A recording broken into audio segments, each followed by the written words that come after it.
Kitchen থেকে চলে এসেছি এক নতুন ধরনের রেসিপির সঙ্গে নিয়ে চলে এসেছি খাবারের থালা। কি কি নিয়েছি: ভাত, আমলকি সেদ্ধ, থোড় চচ্চড়ি, ডাল, মাছের মাথা দিয়ে আলু কচু দিয়ে তরকারি, আর স্যালাড ও গ্লাসে জল, একটু লেবু মিশিয়ে নিয়েছি। তো চলুন খাওয়া শুরু করা যাক। আমলকি নুন মিশিয়ে ভালো করে নরম করে ভাতের সঙ্গে মিশিয়ে খাওয়া শুরু করব। ভালো করে মাখিয়ে নিই। এইবারে ভাতের সঙ্গে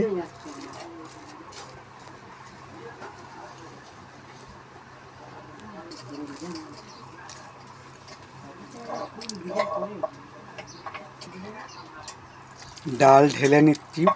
সজনে পাতা দিয়ে ডাল, মুসুরির ডাল, পাঁচ ফোড়ন, তেজপাতা আর নুন হলুদ দিয়ে ফোড়ন দিয়ে সজনে পাতাতে ডাল, মুসুরির ডাল খাবো।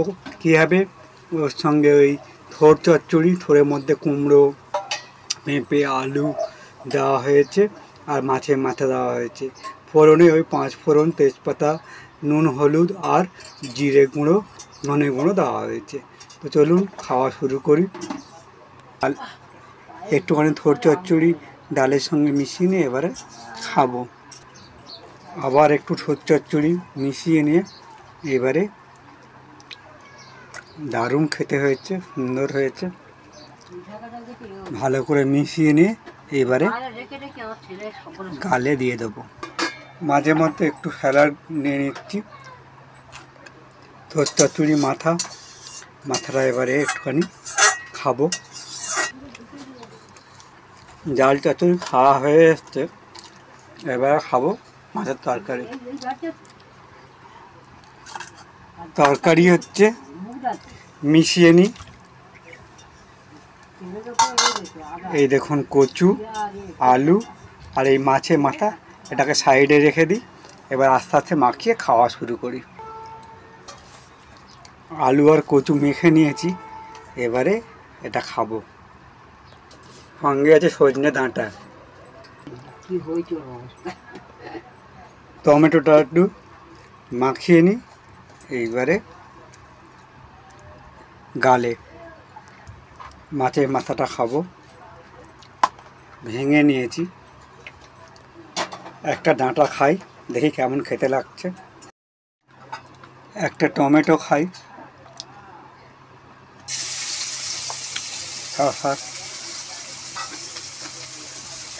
আমি এর মধ্যে লেবু আর নুন মিশিয়ে নিয়েছি। ভাত খাওয়া পুরো শেষের পর্যায়ে। ভাত খাওয়া হয়ে গেলে তারপর আস্তে আস্তে ডাঁটা ও মাছ আর স্যালাড একসঙ্গে শেষ করব। মাছের যেহেতু মাছে মাছ থাকে না, তাই মা আমার জন্য একটু মাছ রেখেছে। এই মাছটা এবারে খাবো। ভাত খেয়ে নিয়েছি, এবারে হচ্ছে মাছটা খাই। দেখুন কত মাছ। চলুন এটাকে খাই, কাঁটা নেই একদম। মাছের মাথা শেষ পর্যায়ে, তারপর ডাঁটাটা খাবো। মাছের মাথা খাওয়া হয়ে গেছে, দেখুন কত কাঁটা বেরিয়েছে।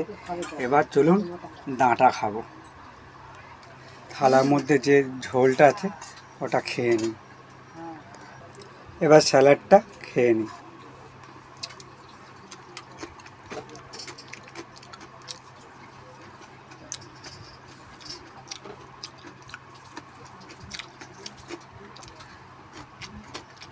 আর পারিনি, মুখটা যায় আর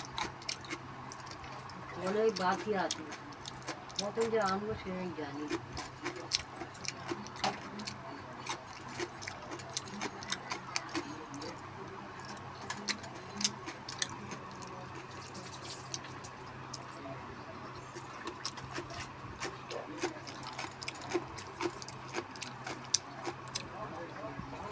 হ্যাঁ বাবা একটু বকতে পারে, কম্পিউটারে না।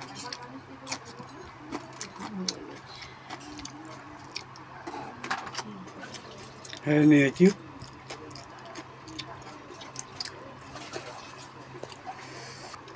খাওয়া শেষ করলাম। যদি আমার এই ধরনের ব্লগ আপনাদের ভালো লেগে থাকে তাহলে তপন কিচেনে একটা লাইক করে দেবেন। ভালো থাকবেন, সুস্থ থাকবেন। এইরকম নতুন ধরনের সব ব্লগ নিয়ে আপনাদের সামনে উপস্থিত হব। ধন্যবাদ।